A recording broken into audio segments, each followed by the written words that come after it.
The 49ers got two major updates this weekend that will directly affect the outcome of their season. We're going to talk about these updates and who it involves, as well as the new ceiling of this team and what this could all mean for potential important matchups that are already important to end the regular season. We're going to break that all down for you on this episode of Niners Digest. My name is Ethan Galbraith. Make sure to subscribe to the channel so you don't miss any Niners updates. We're going to give you everything we got, including two major updates that happened this weekend in the NFL that don't directly affect the Niners, but can indirectly be crucial for them as the regular season reaches its home stretch. We've been talking about this for weeks now. The Niners are finally had their bye week. They got 4 games to go, 3 of which are crucial, 2 of which are at home too. So the Niners obviously for weeks we've been talking about how important this home stretch is, but multiple gears shifted in the NFL this past weekend that could prove to be extremely beneficial for the Niners in terms of where they end their season, and not just in the playoffs, but where in the playoffs as well. Let's start with the first major update, which was this NFC North matchup between the Packers and the Bears. Green Bay ended up beating the Bears in what ended up being a really thrilling game for those of you who didn't watch it. But the important fact is that the Green Bay Packers took care of the Bears, and they now move in front of the Bears for the NFC North. Now, these two teams are very close in competition. We saw that in the matchup. So they're going to play each other again as well, which is probably going to be just as competitive. But in terms of what this means for the Niners finally got out of that 7th seed. They're no longer the last team in the playoffs. The Bears moved down to 7, and the Packers now move all the way up to 2. The Rams, however, in the NFC West, took up the number 1 seed again. So a couple major shifts in the playoff bracket. Of course, the season's not over. We still got 4 games to go. But it is cool to see the Niners, who have been winning games a lot recently, obviously 3-game winning streak, to see them finally move up.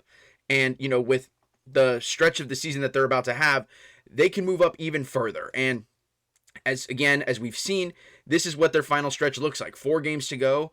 Starts this weekend at home against the Tennessee Titans. Of course, the Titans are one of the worst teams in football, competing for the first overall pick, but they don't say any given Sunday for no reason. So you got to be aware of the Titans. Of course, Cam Ward is a great quarterback. And then you go on the road to Indianapolis before coming home to host the Bears and Seattle for the end of your season, and what will likely be 2 crucial games for playoff seeding, especially if all 3 of those teams, the Niners included, are not playing for a division title, which means they will all be fighting for wildcard spots. But the Colts game specifically is going to be a lot different than what we originally forecasted to be, because that's where the second big update comes in, and that is here. Colts quarterback Daniel Jones suffered a torn Achilles this past weekend when they were playing in Jacksonville versus the Jaguars. Now, of course, Jones is done for the season. An Achilles tear is horrible. It's a horrible injury. We've seen that with so many other superstars in the past, not just in the NFL, but across all sports. It's such a brutal injury to experience. And of course, the injury itself is horrible news, not just for the Colts, of course, but for the NFL, because Jones was playing great football all season. He reinvented himself in Indianapolis, and he was really on pace to continue to play great football. Now, Jones's injury comes at a really inconvenient time, to say the least, for the Colts, because they've kind of been in a slide as of late. They started the season off red hot, and they've kind of cooled down as of late. Now the Jaguars have passed them in the AFC South, and the Texans are not too far behind them with a win in Kansas City on Sunday night, which was also huge. So there's a lot of questions about who the Colts are now going to play at quarterback for the Niners. And of course, the Niners game is an AFC-NFC matchup, so it doesn't directly affect their playoff seeding, but it's still going to be crucial for both of these teams. And without your starting quarterback in the lineup, of course, Niners fans of all people know what it's like to not have your starting quarterback available for a key game or key moment. Think, the NFC Championship game versus Philly.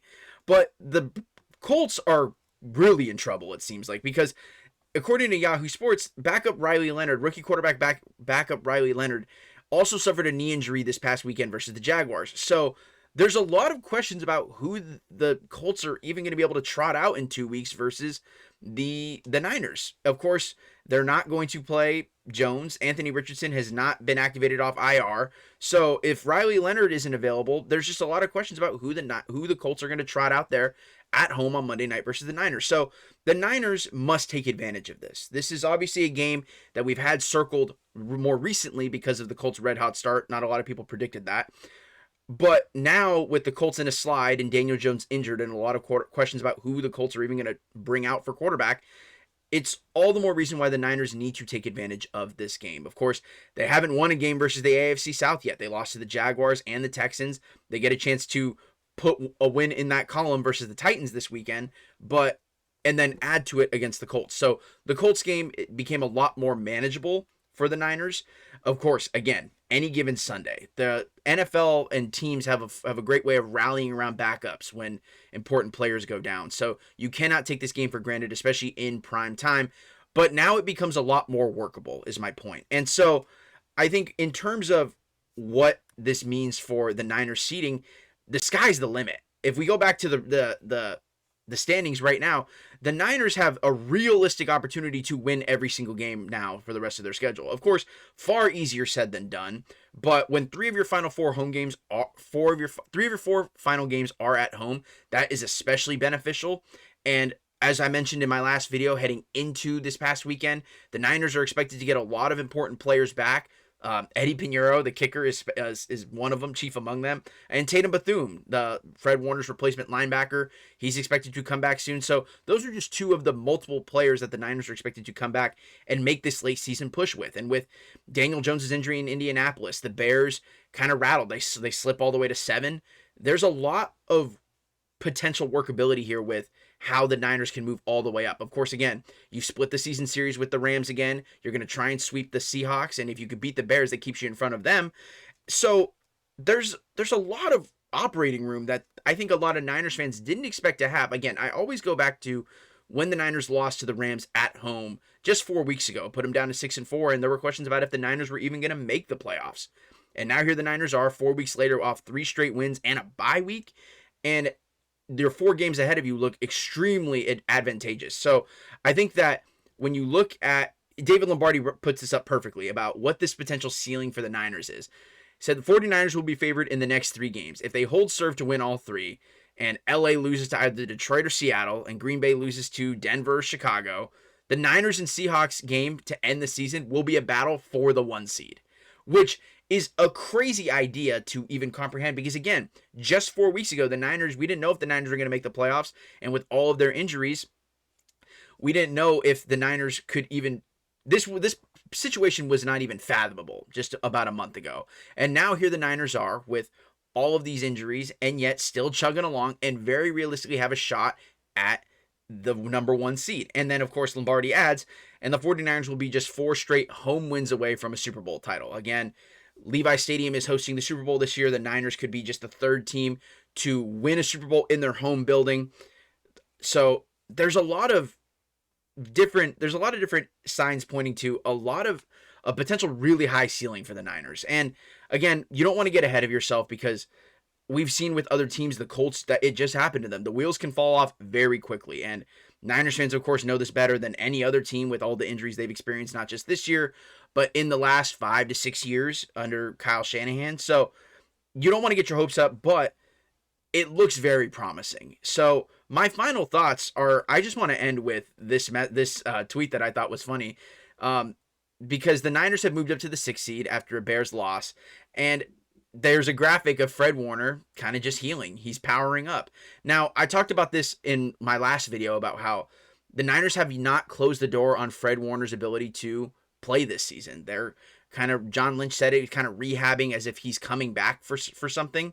So if the Niners can get in as, say, a number 1 seed where you get that first round bye, I'm not saying Fred Warner's going to be available for that first divisional round game, but playing all your games at home is extremely beneficial, especially if you want to potentially see your number 1 player, Fred Warner, come back. And I can't help but also think about what John Lynch said previously as well about how the NFC was wide open, or the NFL as a whole. He basically said it's going to all come down to, who's going to get the luckiest with health. So with all of the injuries the Niners have had, are they going to really get the luck of the draw? it's too soon to tell. Obviously, the Niners have games ahead of them that they got to win. You got to take it one game at a time. Again, any given Sunday. I don't care if the Colts are trotting out a third string quarterback or the Titans are one of the worst teams in football. Anybody can come and beat you on any given day. So the Niners have to put one foot in front of the other, but just know if they keep doing that, they could end up in a much better position than any of us could have predicted even just a couple weeks ago. We'll keep you, of course, posted on how this shakes out. It's Titans week. Looking forward to it. But for now, that's all for this video on Niners Digest. Thank you again so much for watching. My name is Ethan Galbraith, and we will see you in the next video.